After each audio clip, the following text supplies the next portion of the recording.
अस्सलामु अलैकुम वरहमतुल्लाहि वबरकातुहू। अल्हम्दुलिल्लाहि कफ़ा व सलामुन अला इबादिहि अल्लज़ीना इस्तफ़ा, अम्मा बाद। मोहतरम नाज़रीन इकराम, आसान दर्स कुरान के अंदर 30वें यानी आखिरी पारे का 35वां रुकू है, जिसके अंदर सूरह नस्र सूरह नंबर 110 मुकम्मल है।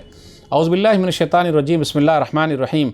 इज़ा जाअ नस्रुल्लाहि वल फ़त्ह, ऐ नबी सल्लल्लाहु अलैहि वसल्लम, जब अल्लाह की मदद आ गई और मक्का फ़तह हो गया, वराइतन नास यदखुलून फ़ी दीनिल्लाहि अफ़वाजा, और आप सल्लल्लाहु अलैहि वसल्लम लोगों को देख रहे हैं कि वो फ़ौज दर फ़ौज भारी तादाद में अल्लाह के दीन में दाखिल हो रहे हैं। फ़सब्बिह बिहम्दि रब्बिका वस्तग़फ़िर इन्नहु कान तव्वाबा, तो आप सल्लल्लाहु अलैहि वसल्लम अपने रब की तस्बीह यानी पाकी बयान कीजिए और उससे बख्शिश गुनाहों की माफ़ी मांगिए, बेशक वो बहुत तौबा कबूल करने वाला, बहुत माफ़ करने वाला है। सूरह नस्र सूरह नंबर 110, उतरने के एतबार से तरतीब नंबर 114।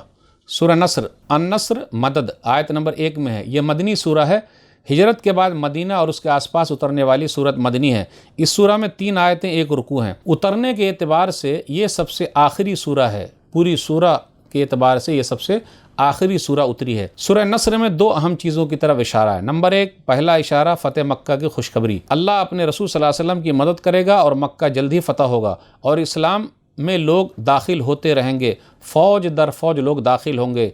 इस सूरह में इशारा है कि अल्लाह अपने दीन इस्लाम की मदद करता रहेगा और इस्लाम दुनिया के कोने कोने तक पहुँच जाएगा। दूसरा इशारा नबी सल्लल्लाहु अलैहि वसल्लम की दुनिया से रुखसती है।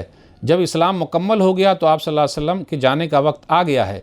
इस सूरह में नबी सल्लल्लाहु अलैहि वसल्लम के जाने की खबर है। इस सूरह के नाजिल होने के बाद नबी सल्लल्लाहु अलैहि वसल्लम हर नमाज में ये दुआ किया करते थे। सही बुखारी किताब तफसीरुल कुरान हदीस नंबर 4967, सुब्हानका रब्बना व बिहम्दिका अल्लाहुम्मा अग़फ़िरली, तेरी ज़ात पाक है अल्लाह, ए हमारे रब, तेरे ही लिए तारीफ़ है, अल्लाह मुझे माफ़ कर दे। एक और हदीस में गौर कीजिए, सही बुखारी किताब तफसीर हदीस नंबर 4970 कि एक मरतबा उमर बिन ख़त्ताब रज़ियल्लाहु तआला अन्हु ने लोगों से पूछा, इज़ा जाअ नस्रुल्लाहि वल फ़त्ह क्या माना है? तो कुछ लोगों ने कहा हम अल्लाह की तारीफ़ करें, जो उनकी कैबिनेट में बैठे हुए थे।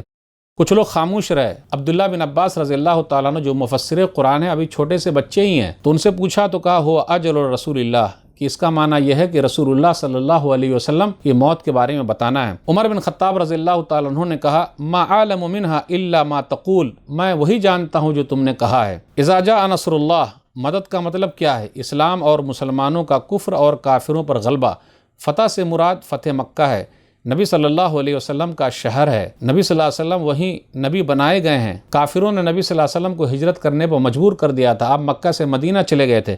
8 हिजरी में मक्का वापस आया, मक्का फ़तह हो गया। लोग इस्लाम के अंदर फ़तह मक्का के बाद ज़्यादा तादाद में लोग दाखिल हुए। इन्नहु कान तव्वाबा, रिसालत का काम पूरा हो गया, इसलिए आप अल्लाह की तस्बीह बयान कीजिए, तौबा इस्तिग़फ़ार कीजिए। ज़िंदगी के आखिरी अय्याम में आदमी को चाहिए कि तस्बीह, सुभान अल्लाह, हम्द, अल्हम्दुलिल्लाह, इस्तिग़फ़ार का ख़ास विरत करे। तो नाज़रीन इकराम, आज के दर्स में बस इतना ही। अल्लाह से दुआ है कि अल्लाह ताला हम लोग कुरान करीम को पढ़ने, पढ़ाने, समझने, समझाने, अमल करने और लोगों तक पहुँचाने की तौफ़ीक़ दे। आमीन। वस्सलामु अलैकुम वरहमतुल्लाहि वबरकातुहू।